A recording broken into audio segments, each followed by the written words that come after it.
জল্লাদ ফাঁসিতে ঝুলানোর জন্য আগাইতেছে।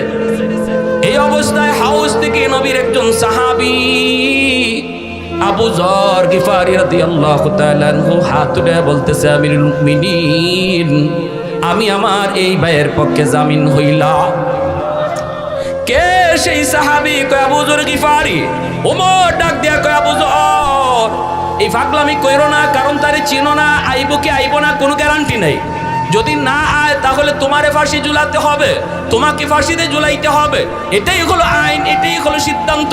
আবু যর গিফারি বলতেছে, আমিরুল মুমিনিন, আমার এই ভাইয়ের সাথে রক্তের সম্পর্ক নাই, কিন্তু ঈমানের সম্পর্ক আছে। অতএব আপনি ছুটি দেন, অসুবিধা নাই। আমি নবীর জবানে শুনেছি মুসলমান মুসলমানের ভাই, আর ঈমানের সম্পর্ক রক্তের সম্পর্কের চেয়েও বেশি গভীর। রক্তের ছেলে যদি আল্লাহ না মানে তারে ছেলে বলা যায় না। এজন্যই আল্লাহ নূহ নবীরে কইছে, নূহ লাইসা মিন আহলিক, কেনান তোমার সন্তান না, না তোমার সন্তান না, রক্তের সন্তান কেনান। আল্লাহ কই সন্তান না, কারণ তার কলিজায় ঈমান নাই, আর ঈমানের দ্বারাই মুসলমানের আত্মীয়তার সম্পর্ক তৈরি হয়।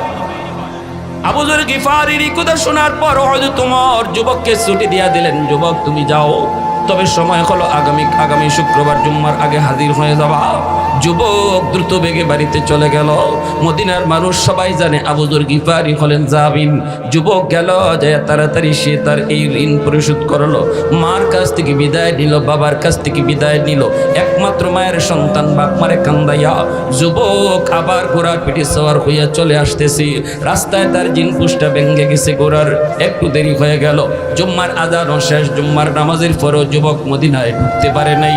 এই দিকে হযরত তোমার আবু যর গিফারির বাড়িতে পুলিশ পাঠিয়ে দিলেন, যাও আবু যরকে দইরা নিয়ে আসো।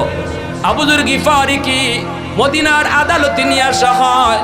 আবু যর গিফারি সবার কাছ থেকে বিদায় নিয়ে মদিনার আদালতে রওনা দিয়েছে। যুবক মদিনার মানুষ কান্না করে করে ঘর থেকে বের হয়, নারী পুরুষ সবাই কান্না করে। এই অবস্থায় আবু যর গিফারিকে ফাঁসিতে ঝুলাই দেওয়া হবে। মদিনার মানুষজন কাঁদতেছে। হ্যাঁ, একটা খুনির জন্য নবীর এত বড় সাহাবী আবু যরকে আজকে ফাঁসিতে ঝুলানো হবে। মদিনার ওই জল্লাদ কই জীবনে কত ফাঁসির কাজ আমি সম্পন্ন করলাম, কিন্তু এই ফাঁসিটা সম্পন্ন করার সময় এক পা আমার আগা এক পা পিছনে যায়। জীবনে কোনোদিন জল্লাদের চোখ দিয়ে পানি আসে নাই, কিন্তু ওই দিন পানি আসতেছে। হঠাৎ করে দেখা যায় একজনে চিৎকার দিয়া কয়, জল্লাদ থামো, ওই যে একটা ঘোড়া দ্রুত বেগে আসতেছে। জল্লাদ থেমে গেল। যুবক ঘোড়া নিয়ে একদম হাউজের ভিতরে ঢুকলো। ঢুককেই কয়, আমার বাইটারে নামায়া দেন, আমারে ফাঁসিতে ঝুলাইয়া দেন। মদিনার মানুষের চোখের পানি মুছে, কিন্তু আবার কান্না শুরু হয়ে গেছে। ওমরও কান্দে। যেই যুবক বাড়ি গেল, এরপর আবার ফাঁসির আসামি হইয়া ফেরত আইল। বোঝা গেল সে ইচ্ছা করে খুন করে। আওয়াজ দিয়ে বলেন ঠিক কিনা? সুযোগ ছিল বাড়িতে থাকার, সুযোগ ছিল আর ফিরে না আসার, কিন্তু এরপরও যে যুবক আল্লাহর ভয়ে আবার আইসে আল্লাহর আদালতে আসামি হতে চাই না, দুনিয়ার আদালতে আমার মামলা ডিসমিস হোক, সে ইচ্ছা করে মানুষ খুন করতে পারে না। অতএব যেই কথাটা সে আগে কইছিল অনিচ্ছায় এটা ঘটছে, এটাই ঠিক। কিন্তু হয়তো তোমার রায় দিবেন কি কইরা?